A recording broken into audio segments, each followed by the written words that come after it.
IT ఉద్యోగులను target చేసుకుని దందా చేస్తూ రోజువారీ సరాసరి వ్యాపారం 4 లక్షలు చేస్తున్న నీతూభాయ్కి కళ్ళు చెదిరేలా కోట్లలో ఆస్తులున్నాయి. టెకీలు కస్టమర్లుగా ఉన్నారంటే ఆమె చేసేది లీగల్ బిజినెస్ అనుకుంటే పొరపడినట్లే.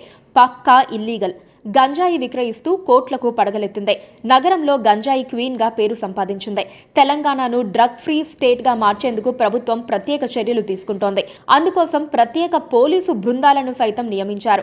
ఈ క్రమంలో ధూల్పేటలో గంజాయి విక్రయాలను పూర్తి స్థాయిలో నిర్మూలించేందుకు ఆపరేషన్ ధూల్పేట కార్యక్రమం చేపట్టారు. ఈ కార్యక్రమంలో భాగంగా ఇప్పటి వరకు 150 మందితో పాటు గంజాయి సిండికేట్లో సభ్యురాలైన అంగూరీబాయిని పోలీసులు 5 రోజుల క్రితం అరెస్ట్ చేశారు. 2 రోజుల క్రితం ఆమె మేనల్లుడు శుభం సింగ్ ను సైతం గంజాయి కేసులో అదుపులోకి తీసుకున్నారు. వీరిద్దరిని ప్రశ్నించగా నానక్రామ్గూడకు చెందిన నీతూభాయ్ పేరు బయటకొచ్చింది. ధూల్పేటలో పుట్టి పెరిగిన నీతూభాయ్ ప్రస్తుతం నానక్రామ్గూడ లోతా బస్తీలో నివాసం ఉంటోంది. గుడుంబ వ్యాపారం నుంచి వీరి కుటుంబం గంజాయి వ్యాపారంలోకి అడుగుపెట్టింది.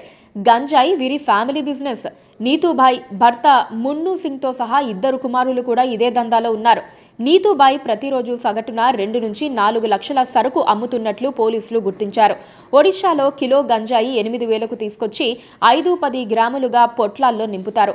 అనంతరం తన కుమారులు భర్త సాయంతో 5 గ్రాముల పొట్లాన్ని 500 చొప్పున విక్రయిస్తారు. నానక్రామ్గూడ పక్కనే ఐటీ కారిడార్ ఉండటంతో ఐటీ ఉద్యోగులు వీరి వద్ద గంజాయి కొనేందుకు వస్తూ ఉంటారు. గత 8 ఏళ్లుగా వీరు గంజాయి విక్రయిస్తూ ఉండగా ఈ 8 ఏళ్ల కాలంలోనే కోట్ల ఆస్తులు కూడబెట్టారు. గత ఏడాది పోలీసులకు పట్టుబడగా బ్యాంక్ అకౌంట్లో 1,63,00,000, స్థిరాస్తులు మరో 2 కోట్లు బయటపడ్డాయి. 4 కోట్ల ఆస్తుల్ని ఎన్డీపీఎస్ చట్టం ప్రకారం సీజ్ చేశారు. ఆ కేసులో జైలుకెళ్లినా నీతూభాయ్ తీరు మారలేదు. ఈ ఏడాది మార్చిలో టీ-న్యాబ్ అధికారులు గంజాయి అమ్ముతూ ఉండగా పట్టుకున్నారు. 22.6 కిలోల గంజాయి, 22.10 లక్షల క్యాష్ సీజ్ చేశారు. ఇప్పటి వరకు ఆమెపై 19కి పైగా కేసులు నమోదయ్యాయి. నీతూభాయ్ ఇంటి నుంచి డ్రైనేజీకి ఓ సీక్రెట్ టనల్ ఉంది. ఎవరైనా సోదాలకు వచ్చినప్పుడు గంజాయిని ఆ డ్రైనేజీలో విసిరేస్తారు. ఇంటి పరిసరాల్లో ఎవరెవరు వస్తున్నారో గమనించేందుకు చుట్టూ సీసీ కెమెరాలు ఏర్పాటు చేసింది. ఇలా ఇల్లీగల్ బిజినెస్ చేస్తూ కోట్లు జమ చేసిన నీతూభాయ్ ప్రస్తుతం అజ్ఞాతంలో ఉంది. Please subscribe to KTV Telugu. KTV Telugu. KTV Telugu channel.